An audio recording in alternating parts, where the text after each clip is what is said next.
Hello everyone. Well, today we actually ended up putting up some Öhlins on the Model Y.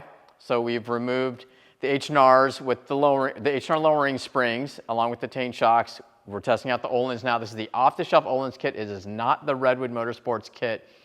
This one is a slightly lower price point at $3,190, but it does have higher spring rates, and we're going to talk about that now. So I did drive it actually over the weekend, and it is quite stiff. I've set the damping at the softest setting. I've actually gone even softer than what Öhlins has published because there are some people out there, some users that have said that they've gone beyond that and they've seen better results. I went ahead and did that. I did not see better results. It's still extremely firm. The other thing I wanted to talk about is the ride height. You know, we're really disappointed at the fact that it is not lowered in the rear.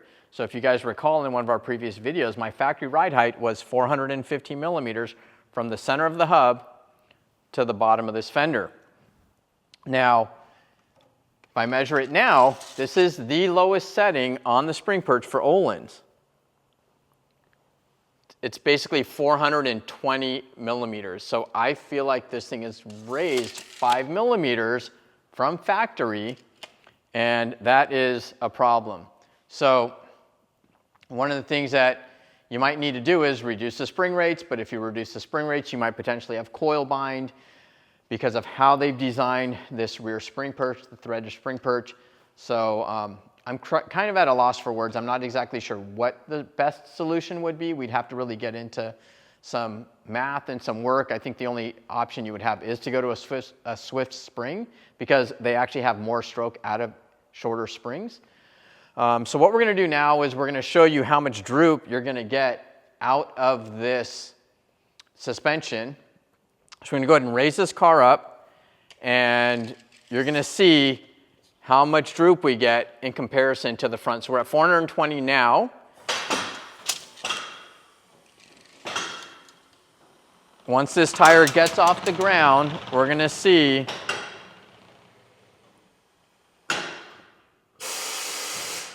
what we've got here. So 420, we're at about 490, let's just say approximately.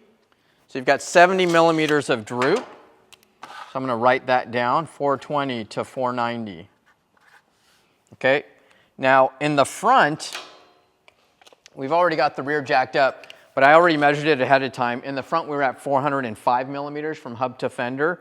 This can be raised. You've got about another 15 millimeters that you can lower this in the front, 15 to 20. But the issue and your weakest link is the rear. The rear is at the lowest setting. We set this up exactly how Öhlins asked out of the box, so you guys would see exactly what it will be for the most part on your Model Y. So we got 405 millimeters out of the front and 420 in the rear. So the rear went up, the front went down from factory. We're going to go ahead and raise up the front, and we're going to check the droop in the front in comparison to the rear, and then I'll discuss why I think this thing doesn't ride as good as it should.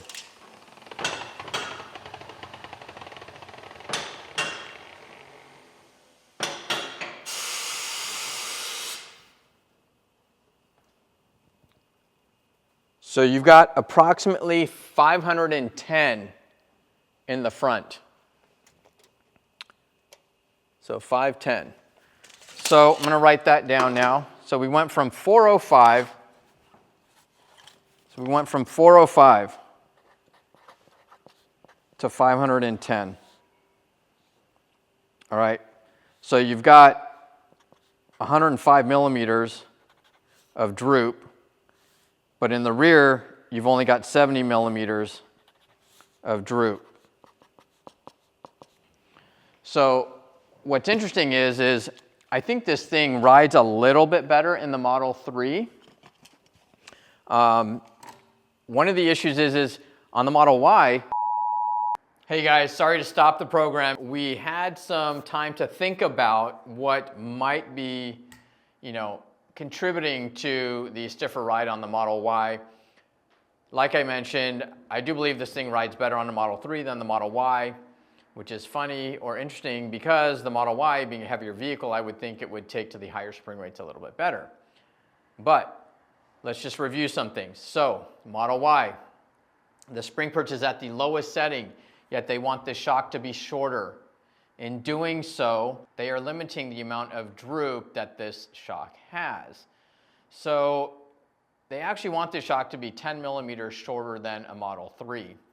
So what we're going to do is we're actually going to, I just removed this from the Y. So we're going to cut these zip ties, look underneath here, and actually measure out the length of the shock shaft and what else is underneath here, and then do a little bit of math to see exactly how much of this we are losing once the vehicle is loaded.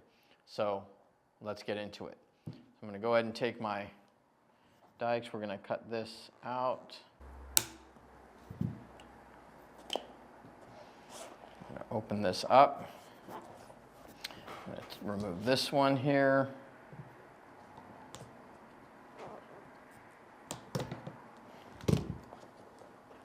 Okay. So, okay. All right, so here we go. Dust boots removed. Now check this out. You have some spacers here. We call them spacers, packers, whatever you want. These things are huge. I think this is about 30 millimeters.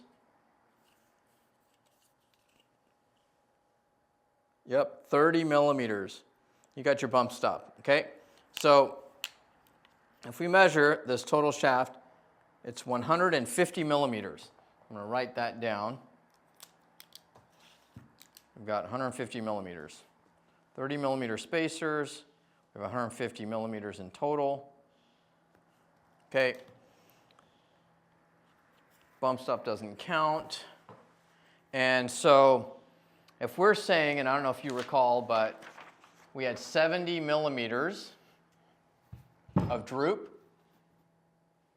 Okay. And so I don't know the exact motion ratios. I've looked into it, but let's just assume it's a 0.8 motion ratio at the shock. So if we've got 150 millimeters at this shock, and we had 70 millimeters of droop, this 70 millimeters of droop times 0.8 means we lose 56 millimeters out of this shock when that vehicle is loaded on it. So now we're going to take 150 minus 56, right? So that's going to leave us with 94 millimeters. Then we have 30 millimeters of packers or spacers in here. So that leaves us with 64 millimeters. Okay, 64, for those of you who don't know your conversions, it's 25.4 millimeters per inch, so 64. So we'll convert this to imperial to make it a little easier for some of us Americans. 2.5 inches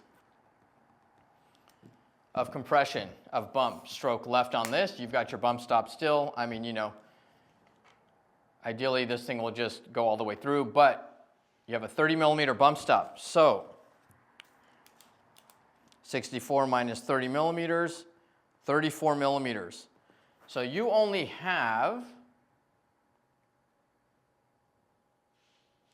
1.33 inches of compression stroke before you engage this bump stop. That is not a lot. So I'm not quite sure what the solution is. I can only illustrate and demonstrate to you guys what it is that we're experiencing on the vehicle and show you some of the physical measurements on this shock itself.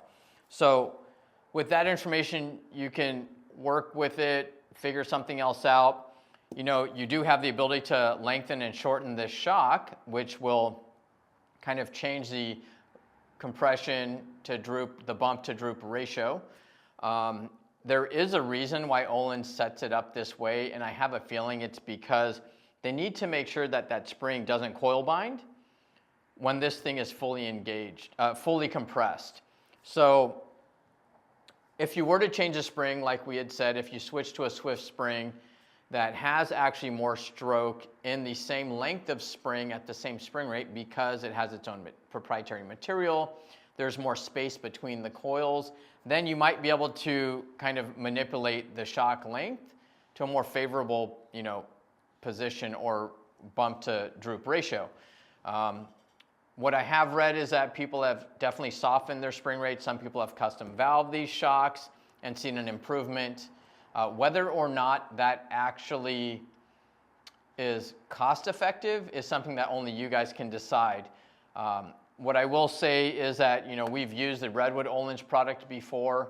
That product is not much more expensive than this. This one retails at just under $3,200.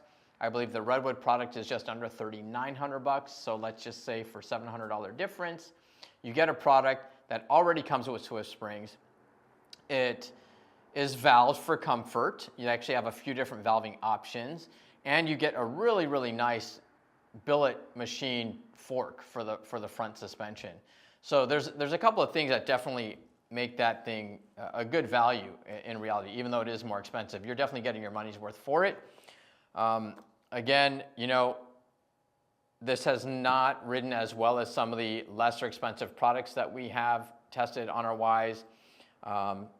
Like Tane, for example, the Tane product rides much better than this, in my opinion. This does not get very low in ride height, so that's an issue altogether. The people who would want their vehicle to stay at a factory ride height, which is basically what this does, will not want a firm ride. So it's kind of counterintuitive. The Mountain Pass Performance product also rides better than this. That thing is cheaper, you know, by a couple $100 than this at MSRP. And that's about it. That's all I got to share with you right now. This thing was firm for me on the Model Y. I just don't think this is the best fit for that. On the Model 3, you know, you guys will check out a video from Steven where he gets to go in depth about that. We've put this on his Model 3, and you'll see reviews from him in regards to the product on the Model 3. So once again, thanks for watching, guys. Hopefully you found this information valuable to you. Don't forget to like, subscribe, and share.